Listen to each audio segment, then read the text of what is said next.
First of all, on behalf of Mythic Society, I welcome you all for this interactive session. As you know, today this is a book, Svayambodha and Shatrubodha, an interactive session on the book. And in fact, today this is one of the endowment lectures of the Mythic Society. Mythic Society has about 26 endowment lectures in a year, and this is one of such program. And I welcome every one of you. I welcome all the guests. I'll introduce the guests and welcome them for the today's function and program. So, as I mentioned, today is the endowment lecture of Dr. M.V. Krishna Rao. Dr. M.V. Krishna Rao, born in 1901 from Kyatasandra, Tumkur district, very close to Bangalore, about 70 kilometers from Bangalore. And he lived for about 70 years. He did his graduation from Maharaja's College, Mysore, and later his post-graduation also was in Maharaja's College. He became a teacher in Maharaja's College. Later, he went to London as a student in Herald Lusky. And for a thesis called Origin and Evolution of Liberalism in the 19th Century in India, he got his D.Litt from the London University. Later he came back and he was a professor in the Mysore Maharaja College of both history and political science. He is notable for a lot of works done by him. The books he authored were the Gangas of the Talakad, the Glimpses of Karnataka, Karnataka Itihasa Darshana, Purandara and Haridas Movement, Bengalurian Stapaka Kempegowda, and many more. He associated himself with Mythic Society. He was the president of Mythic Society. He was the fellow of the Royal Asiatic Society also. And at Maharaja's College, he had a very, very good team of scholars. It was a really known scholarly team of Dr. S. Radhakrishnan, Professor K.T. Shah, Professor Brijendranath Seal, Professor Mukherjee, Professor Hiriyanna, and many like this. And he was a revolutionary thinker with the team. So this is about the endowment lecture that we have today about Dr. M.V. Krishna Rao. Now, coming to today's function, the Upanyasa, we have an interactive session today on the book Svayambodha and Shatrubodha, a Hindu view of self and the world, written by Shri Pankaj Saxena. I'll introduce Shri Pankaj Saxena. Shri Pankaj Saxena is an author and a co-founder of an organization, Bṛhat. He writes on Hindu temple, arts, literature, history, and culture. His writings explain the beauty of the Sanātana Dharma through stories about tradition, communities, and culture. He has a deep interest in cultural anthropology, evolutionary biology, and ecology, and has visited and documented more than 1,500 Hindu temples. He recently authored the book titled Svayambodha and Shatrubodha, for which we are going to have an interactive sessions today, which is about the Hindu view of the self and the world. First of all, I thank Mythic Society a lot that they gave me this opportunity to be here. Great cities like Bengaluru, for all the, I'm not going into the controversies, by great, of course, it has a great pedigree. Great cities like Bengaluru have a tradition, they tend to have a tradition of pedigreed institutions like this. Places which have been there since your grandfather used to visit, then your father went there, and then you went there. Now this is not unusual for a civilization which is well settled, which has already reached a level of prosperity, and its society is fairly stable for that period of time. They will have these pedigreed cities and institutions. But since we, in the last 30-40 years, India has seen the sort of flux and change which it has not for centuries. So it's rarer and rarer to have institutions like this and to be able to be part of something which has been there ever since your grandfather was there. So this feeling that it's an ancient institution which held, despite all the change that kept happening around in the city, in the country, it is a wonderful thing to have. Especially, I come from a small city. I come from Gwalior, and almost every small city person in the past 30-40 years had to leave it. The kind of change that we have seen is unprecedented, because it seems as if the world in which I was born in, nothing of that remains anymore. Not a single thing. There are not even people whom I can talk to about those things. When I write on internet, I do get some people who relate to that. Yes, we also have that sense of loss, as if everything very quietly, not violently, very quietly, very evenly was just swept away and an entirely new world came in.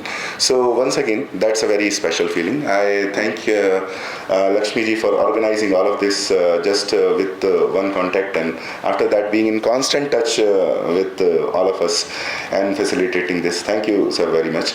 And it's a privilege to be here with Abbas. We have been friends for a very long time. I think 6-7 years ago, when I was in Indus University, Center for Indic Studies, we invited him for his lecture on after your first book on Modi, when I think it was 2019, around when you had published that work, and elections were going on or they were about to be held. So that was the time when we invited. We were not a known institution, so it was an immemorial lecture instead of being a memorial lecture, but he made it very memorable. So it's a great privilege. I also want to talk a little about we know that he's a historian. His books are outside there. 2 volumes on Babur. The second one has just come out, I think, last week or so. But I want to focus on the other book that he has written, Hitler, the Proclaimed Messiah of the Palestinian Cause. So this is a very important work in many different ways. I wanted to write it. I didn't get the time. I will write on it. But this is that phrase is overly used, but I want to use it, paradigm shifting work. But how? I'll explain. I can stand my ground when I make this claim. So this is a Hindu writing on world events from a Hindu point of view. So the first paradigm was the West reflecting on us and we taking their books and their opinions as truth. Then we started reflecting on ourselves and we said, we don't want your opinions on our country, civilization, culture, and we will think on us. This is shifting the paradigm. We will have an opinion on you, much grounded in facts, in history, and the hold on narrative is no longer your monopoly. We are making a move even in this game of narratives too. So this, seen from this angle, it's a huge, huge shift. Very authoritatively, Hindu historians who are not shy of their identity, but who are on the other hand very, very grounded in research methodology, very deep and good research, reflecting upon world events. I keep saying in my book, Svayambodha and Shatrubodha, that in order for Hindus to become Vishwaguru, for Bṛhat to become Vishwaguru, Hindus need to have an opinion on everything and everyone under the sun. And not just opinion, informed opinion, historical opinion, based on facts. And this book, all of his books, but this book reflecting on those events is especially a very big beginning in that direction, so thank you so much for it. Now, let me talk a little on my book. When I was writing this book, of course, that's an issue which a lot of us would have reflected many times in our life in past 1 or 2 decades. I also have written about it. Just a little corrections. I have not written 14 books. They were articles. One book before Shri Kshetra Siddhagiri Math that I have written. It is on Lingayat Math in Kolhapur, in the Kolhapur district of Maharashtra. Very influential Math, which has done a lot of good work, not just in the regular way, but also to increase the nationalistic feeling all around and uniting the community around them. So when I was writing this book, we all have been contemplating on the issues a lot. But while I was almost completing the book, people started suggesting, do you still want to use these words? Especially Shatrubodha. And they say, this will exclude you from, many places. So I said, yes, I know. And that's a cost I'm willing to pay also. Because at some point of time, some need to start saying things as they are. Call a spade, and not shy away from it. I'm not a government employee. I'm not bound by any pledge. I'm not a part of either BJP. I'm not even a formal part of Sangh or any other organization. If independent intellectuals like us, who are not dependent on any sort of institution which related to the government, if they cannot start speaking the truth and start using the words as they should be, then who will? So that was my choice. Of course, you choose to be excluded from certain places, but then also you make yourself more entrenched in the population in which you want to be. And that is how you proceed, you move the needle in the way that you make them better informed and you push the narrative a little further away. So, there are two parts, obviously. One part is only 130 pages or so long, which is Svayambodha. Another, that does not mean, it's not a reflection that, the Hindu view of itself, Hindu society's view of itself is shorter and much simpler. There are many reasons for it. First of all, there is so much diversity in our dharma, not just in our society, in our dharma, that I did not want to tackle that diversity. I only wanted to focus on the common minimum Hindu program, if you were to say. Because there is so much diversity in all of our, someone from Kashmir, someone from, even the marriage rituals are so widely different.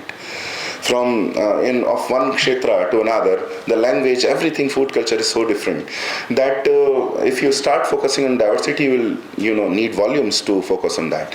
But if a person living in Kashmir calls himself a Hindu and another person in Kerala or Karnataka calls himself a Hindu, then there has to be something common. And if there is nothing common, then at least it means that at least one of them is not Hindu. So what is that common thing? What are the common? And I didn't call them beliefs. And this is a very important distinction. We call ourselves practicing Hindus. They call themselves believing Muslims and believing Christians. So there is this very fundamental distinction. Prophetic monotheism, what I include in Shatrubodha, they are a society based on beliefs. We are a society based on experience. That is the most fundamental difference which comes between them and us. Because for them, to be a Christian is a matter of belief. You need to proclaim and accept that Adam sinned for us, that Jesus saved us. And church is the institution through which this happens. These are some of the most basic, but then there are other dogmas. They are dogmatic ideologies, and you have to believe in dogma. Now, how is a dogma different from, I call certain pillars of Sanātana Dharma as axiomatic truths. Axioms exist. You cannot prove them rationally. Science is also based on axioms, which cannot be proved, but they exist. They are not untrue. Belief, there is no proof that belief is there. You neither can prove it, nor can you see that it is, or its effect anywhere else. That is not what Sanātana Dharma deals with at all. Even the fundamental pillars are not beliefs, because you can verify, you can test in other ways, not rationally, logically, but other ways. And what are those? So I will go in 2-3 minutes, I will just go quickly over them. When I first started studying under my guru, at the age of 18, I stumbled upon him, and he put me on this path. And before that, I was used to studying history, sociology, and all other subjects intellectually. So I tried to put that same approach to Hindu Dharma, and he said, no, this is not how it is. So I have recorded that instance in my book also. He was very fond of a text, Tripurahasya, which was Sri Ramana was also very fond of. So I pulled it out and I started reading it. He came and I snatched it away from me. And he said that you will not understand it. I'll say why, because I felt a little insulted. Why? Because I can understand it. He said, no, it's not a matter of intellect, it's a matter of experience. You can understand it, but not without the requisite experience which goes with it, which you will get only with meditation. And so then he initiated me 2-3 years later. Then some of those things I cannot claim, of course, that majority of it I understood. Some of it I started understanding. So that's a very fundamental difference between us and them. They are dogmatic societies. You have to believe. There is no proof that they are true, and asking for proof is also wrong. Some say that Vedas also have Shabda Pramana, and they play with the words and say that Shabda Pramana is also, you believe what is written, believe the text. That Vedas are literally true. Of course, Vedas are literally true, but not because you cannot verify it. Exactly because you can verify it.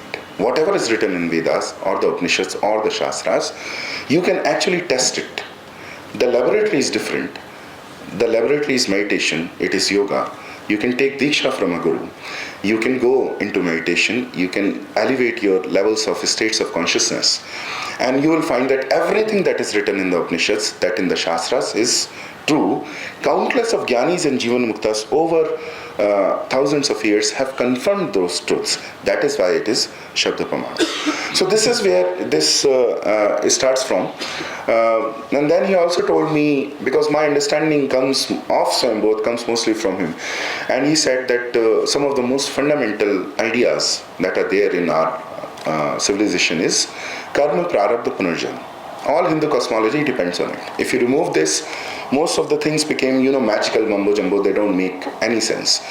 Without karma, prarabdha, punarjanma, there is no idea of moksha. Without moksha, even this cannot stand, and most of the Hindu cosmology goes away. So the fundamental axioms, one of them are karma, prarabdha, punarjanma, that we are born again and again until we make efforts through meditation, through certain rituals and customs, practices to get out of this cycle. So this is most fundamental. After that, there is this cycle. I will not go deep into it, but Rit, Satya, Rina, Dharma. Now these are not words which most people are very familiar with. For example, when I wrote the book, I got a call from an acquaintance. He's a very good person, very good well-wisher of mine. But he read the word Rit and he said, "Ye Rita kaun hai?" So I have never read about it, and tell me what is it. So most people do not, they might know the experience and the phenomena, but as he said, they do not know the person or the concept which is being discussed here. So Rit is loosely translated in English as cosmic rhythm. There are many cosmic rhythms on which we are dependent for living as we are. For example, a very simple example, simplistic only. When we are born, we cannot eat ourselves, we cannot relieve ourselves. Somebody else does it for us, our mother, our father, our parents, our family. And then when we grow up, there are certain natural and social institutions that we take benefit from. So that creates already a run on us. So just by the sheer act of living, you are coming under debt. Because you cannot, from the moment of birth, take care of yourselves. So that they have listed, our Shastras have listed in different places. They also have characterized it a little differently. But the concept of rinas. So they say there is rit. By the very act of being born, it creates a rin on you. For the want of a better word in English, debt on you.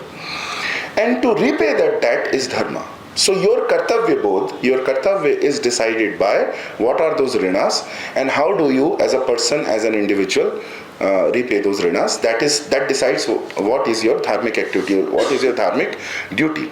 What are those panch rinas? There is first of all Devrin, the divine. We acknowledge the divine, that the deities created this world, this universe, and there is some divine dimension beyond this. So first of all that. Then second is Rishi. Rishi, we call ourselves a knowledge society, and that is because we have always focused, and the primary focus of our civilization is how to free a set of individuals just to pursue knowledge. Our chinta, our concern always has been this, whether with one system. Earlier it was mostly Chaturvarna system, but even otherwise our concern, our chinta always has been this, how to free set of individuals who only pursue knowledge. So that's how we are a knowledge society. That's why this Rishi Rin is extremely important. The third is, of course, Pitra Rin, and it's very easy to understand. All traditional societies have acknowledged their ancestors, respected them, worshipped them. We also do, in particular and also in totality. So we worship our immediate ancestors. If you, Pitra Paksh, if we all remember, we of course are those who have passed away, our fathers, grandfathers, but also in totality all the ancestors that have come before us. Because had they not taken the decision to perpetuate our generations, then we would not be here. Also, they created a world, a society, which was conducive to live peacefully. And so we are thankful to them. And then there is Narren, of course. We are indebted to other individuals apart from our immediate individuals in society, to whole of immediate society and then the wider society. That's why most of our prayers also talk about Vishwa and not just about Vishwa Kalyana, and not just about your own clan or your own country.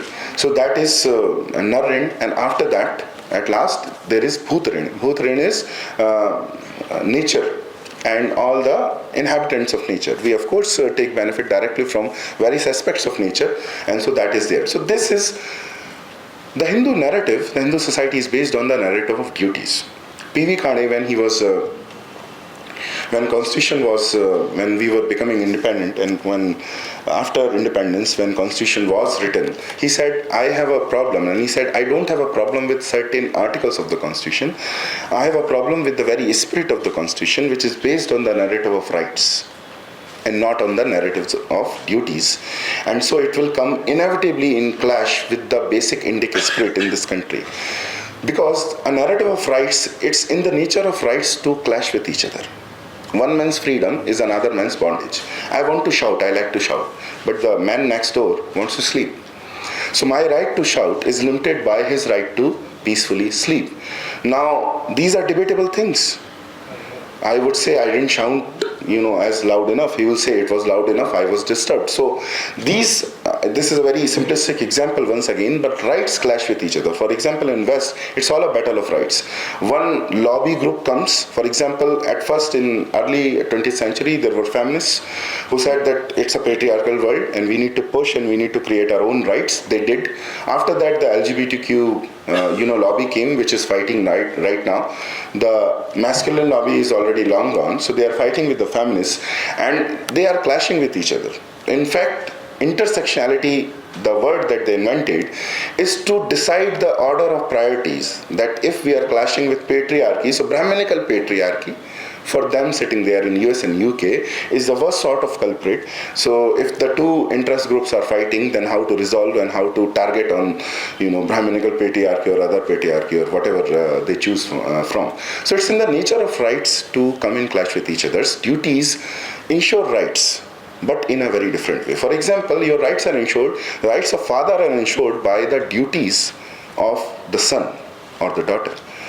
We have stressed, and how do you do this? So all your stories, all your shastras stress more on the narrative of duties, and that's how you ensure that rights are fulfilled. And duties don't clash with each other.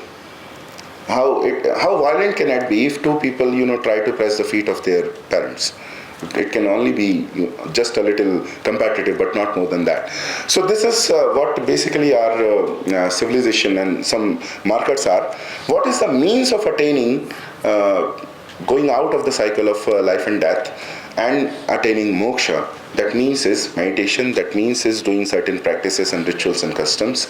And that is the core, in simple, the common minimum Hindu program. Everything else is debatable, in the sense everything else is diverse in different parts of the country. So that's why someone also remarked that there is no clear, I have not given a clear definition in one or two words what it means to be Hindu.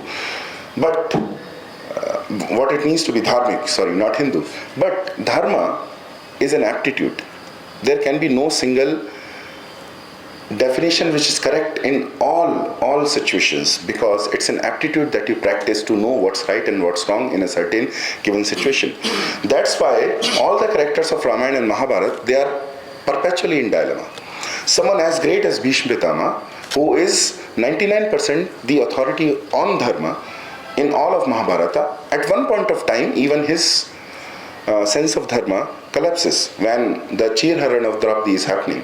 He is stuck in technicalities. He is fully capable of stopping it, but he is stuck. He does not want it. So it's not like he wants it. He is very, very devastated that this is happening, but he is stuck in technicalities that whether is it allowed, is it did he have the adhikar to do this? Do they have the adhikar to do this? Only Krishna, who is an avatar concept of course some say came later on, but who is Bhagwan himself, he has no confusion in no situation. He immediately breaks all vows for the greater dharma. So this dharma is an aptitude. You practice it every time. They produce the greatest epic on earth to put so many individuals in dilemmas and to show you that's how in different situation, different time, you practice it to know what is right and what is wrong, what to do, what not to do. So that's why that's an aptitude that we have to practice. Otherwise, if it were just a concept, a siddhanta, just like Bible and Quran, they would have written it in a book and forced every one of us to read it, and we would know what dharma is. That would not be so hard, right? It's like the government could force it, that everyone should read it and they would know it. But it's not so simple. It is an aptitude that you have to practice. But these are the common, at the level of society, these are some of the common things that I thought were important and which I focused on here. Then, just in very, very short, who are the Shatrus? Please also explain that. What do you mean by Svayambodha and Shatrubodha? Yeah, Svayambodha is what I elaborated on now. Svayambodha is Hindu society's view of itself. How does Hindu society sees itself? What are the common minimum markers that I explained? Shatrubodha is what I am getting into now. Shatrubodha Shatru is who? The ideologies, the religious and also secular ideologies, which are trying to destroy your society and your dharma. And it is their stated goal. It's very commonsensical to consider someone who has declared his goal as to destroy your society or to eliminate your dharmic dispensation. That is your Shatru. Who are they? Monotheistic religions who think that their religion is the only true way of existence in religion, who think that all other religions are wrong, and not just wrong, but so wrong that they have to be destroyed. Not their individuals in the sense, the religions have to be destroyed, they have to be converted to our one true brand of religion. They believe in not even one God, one form of one God, one way of I would not call it exactly worship, but one way of belief, one way of following. There are certain dogmas which have to be followed. These dogmas are in no condition can be tested. Like I said, one of the fundamental differences between them and us, between Shatru and Swayam, is that they cannot be tested. The 10 commandments are just what you have to follow. There is no verification that whether this is right or not, whether what is written in a certain book is right or not. So the two religious ideologies which believe in conversion, missionary ideologies which believe in conversion, radical Islam and the missionary evangelical ideology. Judaism is also the same. The religion of Jews in Israel is also the same. But they have one clause which makes it completely non-dangerous to us. They don't believe that we should be converted to their opinion. And that is enough for us to leave them alone and them to leave us alone, because they don't want to convert us. We are happy, and you can have any opinion about us unless you force it on us. That's okay. Even if it's a bad opinion, I have no problem with it, unless you force it on me, unless you intervene in my lifestyle, and that is okay. So that's why two religious ideologies. And after that, because Christianity and missionaries had a great way of adapting and evolving to coming generations, and taking on new and new waves, and changing terminology, changing phraseology, changing faces, and then coming in waves and waves and hitting society one after another. For example, we believe that Enlightenment was a revolt against Christianity. It was in many parts. It was in 50 to 60% of the overt expression of Christianity. But in some ways, it continued the hatred of pagan, so-called pagan, polytheistic world, the traditional world, which worships the divine in nature, which worships the divine in every other aspect, that hatred was continued. White man's burden was simply conversion process. It continued during the colonial era. Just like Christian missionaries thought that everyone should be converted to Christianity, the British also thought that we have a superior way of life, which is so superior that we have to, develop everyone to our level. And Ivan Illich, one of the greatest critics of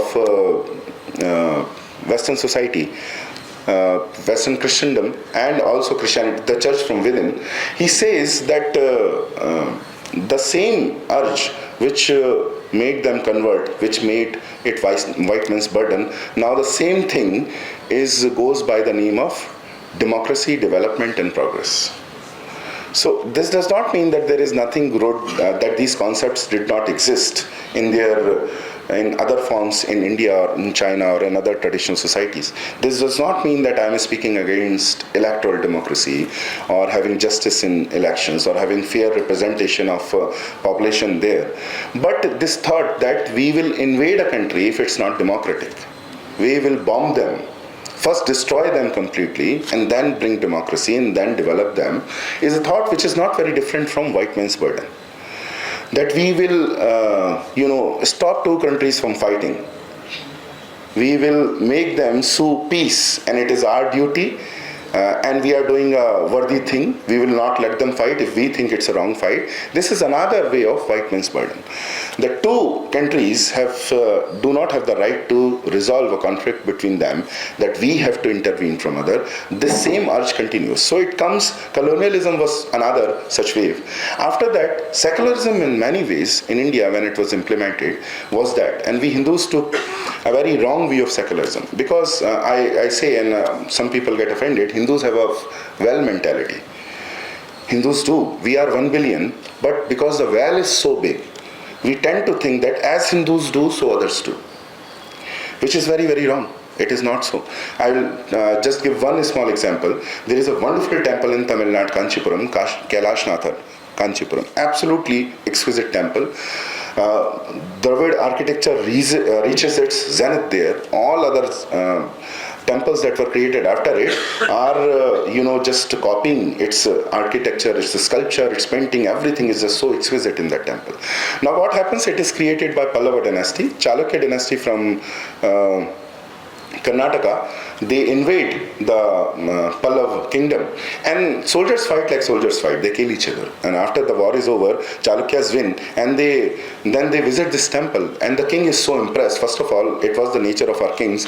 He starts worshipping the deity, but then he's so impressed by architecture and sculpture, he looks for architects and sculptors who built that temple, and he says, you need to come with us to our capital. And when they go, the queen of the king, she commissions a temple in Pattadakal, which was the Badami Chalukyan capital, and they commission a temple which is now, if anyone of you have ever been to Pattadakal, on one platform there is Virupaksh temple, which is built on with the inspiration of the Kailashnath temple. Now what happens? Another kingdom from Maharashtra, Rashtrakuta, they attack the Chalukyan capital. They get in turn very, very inspired from Virupaksh temple. They look for architects and sculptors. They start worshipping that form of deity, import those, respect them, pay them even more, and they take that guild back to their capital, which is now Allora, one of the great World Heritage. Pattadakal is also World Heritage site, Allora, and they build the world famous Kailash temple of Allora. It is the great, in my view, it should be the greatest, one of the greatest wonders ever built in stone.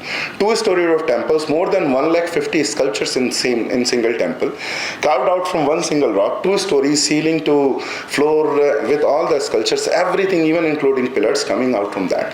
And at that time it was the northernmost Dravid temple built. After that, some temples were built in Bastar, Chhattisgarh, which are of Dravid variety. But at that time it was the northernmost temple that was built. So this is how Hindu kings fought. They fought each other, and wars always involve violence. Soldiers do kill each other. Kings are hungry for expanding their kingdom. They do attack others which are peaceful kingdoms also, and there is a lot of violence involved. But after they are done, they do not disturb the civil society. They do not disturb the dharmic tradition that is going on there. So in those, when these monotheistic varieties came into India and when Islamic invasions started happening, we thought that this was just another sect. The seminal Hindu mistake was to clock Islam as just another sect. And so we thought that, oh, they might be a little weird, they might not worship any image, they might be a little violent, but they are just another sect and they have the freedom to do, what they want to do in their sect as we are free to do as we are. But they failed to notice at that time, significantly, at least as the historical records tell us, because there is no Pur Paksh in those times. Nothing survives until 18th, 19th century when Pur Paksh starts happening. So they fail to notice that this is not just another sect. It is a sect which wants to end all other sects. So it cannot be treated as just another sect. They stumbled upon that when the British came into India, and then they realized, oh, it's a type. There are another people like this, very different in skin, very different in language, but exactly with the same mindset, exactly with the same kind of religion. And then very quickly, Pur Paksha starts happening. One of the first Pur Pakshas is after the British are here, Swami Dayanand, after then Swami Vivekanand. There are some regional Pur Paksha also in some regional languages. I think one in Kannada, one in, I'm told one in Telugu, which is during the same era.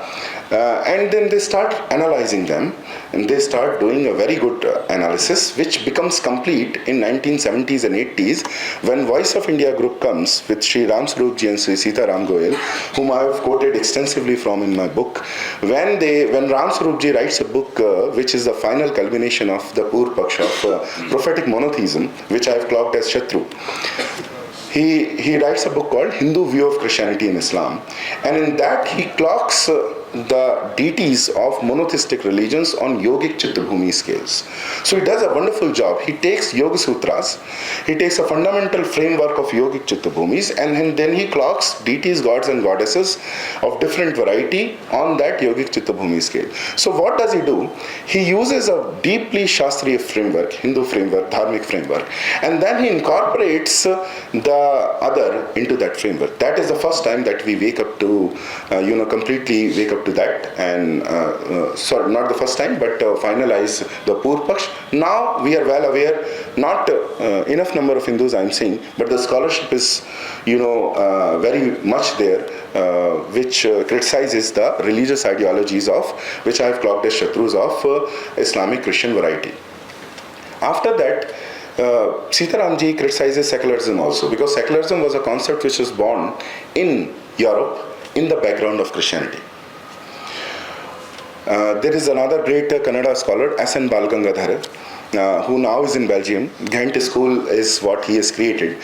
He has studied the origins of secularism and the respective origin of Christianity. And he analyzes all the reasons why secularism is there. Two of the central tenets of secularism are extremely Christian. One is that the king or the state should have nothing to do with religion. And once again, religion is wrongly translated as dharma. These traditions are very different. Our dharma is very different. Religion is an entirely new category. But the two central tenets, that the king should have nothing to do with religion, and when we translated religion as dharma, we also thought in India the government should have nothing to do with dharma. And second, that the religion should be kept in private. The public and the private spheres are always should be kept separate from each other. Now, why did this happen? There are various reasons I have traced. I will just in 1 minute tell about the Protestant Revolution. When Protestant Revolution happened in Europe, and they said that the Catholic Church's monopoly has to be broken, and after they did break it, there were thousands of Protestant sects, new Christian sects, which got hold of different churches, different areas. Now, after the monopoly of church was ended, how would you think? You would think that now at least they would liberalize completely and very much, but that didn't happen. They started killing each other with much more ferocity, because there was no means of checking what was written in the Bible was true or not. So what happened? Every new sect took hold, every new church took hold of a small kingdom, adopted that particular sect as the state religion of that particular kingdom, and declared that every other sect is wrong, and they have to be, destroyed somehow. So there were 100 years of wars of religion. So when this bloodshed became too much, they decided that we have to do something. Then the principles of tolerance. Then this principle that the king cannot adopt a Christian sect, and another that public and private spheres have to be kept separate. Now the situation was never so in Bharatvarsh. We cannot imagine king without the sense of dharma. That would be an adharmi king in our understanding. And that is why when Modi reinstituted the authority of Sengol, that was a seminal moment in our history. For the first time, almost after 75 years, a king, a prime minister, a ruler recognized that the authority of the king is not unbridled, that he is ruled by the dand of dharma. So in a very beautiful way, D.K. Hariji says that what does Sengol signify? Sengol says that the subjects, the praja, listens to the dand of the Raja. But whose sentence, whose dand will Raja listen to? This is the classical problem of who will bell the cat. That he is creating all of these rules, he is implementing all of these rules, but what ensures that he doesn't become a dictator, that he follows dharma, that he follows rules. So Sengol is that authority. For the first time, in a way, we have changed from that to this side. So all these ideologies, when SNB studies, when he dismantles secularism, he says it's a very dangerous idea for a society like Hindu, in which it will create a lot of fissures which were never there before, which Sitaramji warned also in 1970s and 80s. That it will create problems in Hindu society which never there, which we can see. And then there is a very curious market phenomena of modernity. Now, by modernity and by the word modern, we understand a very wrong connotation. That modern means contemporaneous. So what are we used to, how are we used to talk? Ancient versus modern, which means that jo purana tha and jo aaj chal raha hai. But that is not so. Modern is not contemporary. Contemporary is the right word. Modern is the product of a certain time and place in Europe. It was a revolt against a certain, lifestyle, but it is a product of a certain culture, certain time and place, which necessitates some institutions, and so it will make, wherever it is implemented, it will make the native society in the image of the society where it is born. I do not have much time to go deep into that, but these are the ideas that I've explored in my book. Svayambodha, I think I went on a little length of what we are, what is the basic common minimum Hindu program of who we are as Hindus. Shatrus are all religious as well as secular ideologies which are trying to, by stated goal, which are trying to destroy our dharma as a concept, as a practice. And so that would include the missionary religious ideologies of Islam and Christianity. After that would come secularism in its European avatar, in which it is implemented on our society, and other ideas which are exactly similar to this. So that's the crux of the book. In one sense, there are various incidents I did not go into. I think some of that will come out in the discussion. One other reason of writing this book was that I saw that in last 10 years of social media, Hindus and our own people started cancelling the great icons based on one quote or the other. That because Swami Vivekananda said this, oh, how can he be good? Reject Swami Vivekananda altogether.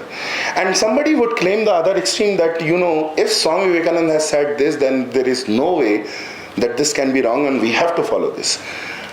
I always felt this is not right. You can choose 90% of a great personality and reject what 10% is no longer applicable or which does not seem right to our situation, to our society, to our needs.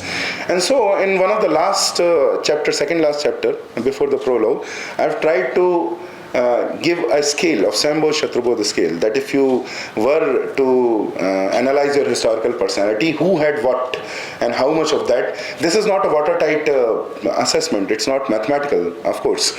This is my assessment and it can change. But the thing is, I wanted us to understand that all of our historical personalities, we don't need to accept or reject in total. We take what is useful to us, we take what is relevant now, and we do not take what is not relevant now. For example, the case of Gandhi is very illustrative. We tend to have extremely catatonic reactions on Gandhi on one side or the other. There are people who abuse to no end. There are people who are great bhakts. But both of them are wrong in the sense that if you analyze him on Svayambodha Shatrubodha scale, which I call in that, his Shatrubodha of course was wrong, we should not learn from that.